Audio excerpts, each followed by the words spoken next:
പടമാണ്, നല്ല സൂപ്പർ പടം, നല്ല സ്ക്രീൻ പ്ലേ, നല്ല മേക്കിങ്, ചെയ്തവരൊക്കെ നന്നായിട്ട് ചെയ്തിട്ടുണ്ട്.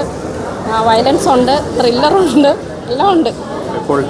പൊളിറ്റിക്കൽ റിലേറ്റഡ് ആണ്. അയ്യോ, ഇന്ദ്രൻ സാറിൻ്റെ മുരളിഗോപി ഒന്നും പറയാതിരിക്കാൻ പറ്റില്ല. നല്ലപോലെ അവർക്ക് കിട്ടിയ കഥാപാത്രം അതുപോലെ ചെയ്തിട്ടുണ്ട് അവർ. നല്ല പടം. റൈറ്റർ പിന്നെ അതായിട്ടാണ് സൂപ്പറായിട്ട് അതിൻ്റെ ഡയലോഗും ഇതെല്ലാം കറക്റ്റായിട്ട് ചെയ്തിട്ടുണ്ട്. അയ്യോ, നല്ല മൂവി കേട്ടോ, വാച്ച് ചെയ്യാൻ പറ്റിയൊരു മൂവി. അടുത്ത കാലത്ത് കണ്ടതിലൊരു വിധം നല്ല ഒരു മൂവി.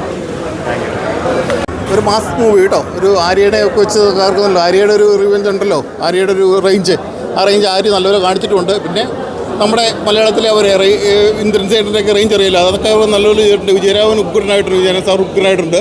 എല്ലാവരും നല്ല ക്യാരക്ടർ വൈസ് അടിപൊളി പടമാണ്. പിന്നെ ഒരു മുരളിഗോപിയുടെ ഒരു തിരക്കഥ ഒരു എമ്പുരാൻ സ്റ്റൈലാണ് പോയേക്കുന്നത്.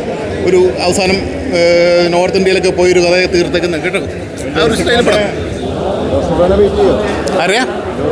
ലൂസിഫറിനെ വെയിറ്റ് ചെയ്യാം. ലൂസിഫറിന് താരം വേറെ താരമാണല്ലോ. ആ ഒരു തന്നെയല്ലേ പടം അടിപൊളിയായത്. കുഴപ്പമില്ല, നല്ല പടം. പൊളിറ്റിക്കൽ പടം. ഒരു 90 കാലഘട്ടത്തിലെ പൊളിറ്റിക്കലാണ് കാണിക്കുന്നത്. 89-90 കാലഘട്ടത്തിലെ. കുഴപ്പമില്ല കേട്ടോ, നല്ല പടം. ഒരു മാസ് പടം എന്ന് വെച്ചാൽ പൊളിറ്റിക്കൽ ത്രില്ലർ എന്ന് പറഞ്ഞാൽ അടിപൊളി.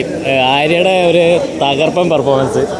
ആര്യ മാത്രമല്ല, ഇന്ദ്രൻ സേട്ടൻ അതേമാതിരി, മുരളിഗോപി, പിന്നെ എല്ലാവരും അടിപൊളിയായിട്ട് ചെയ്തിട്ടുണ്ട്. നല്ല സൂപ്പർ വർക്ക്, അടിപൊളിയുണ്ട്. ഫ്രെയിമൊക്കെ അത് വേറെ, ഇത് വേറെ.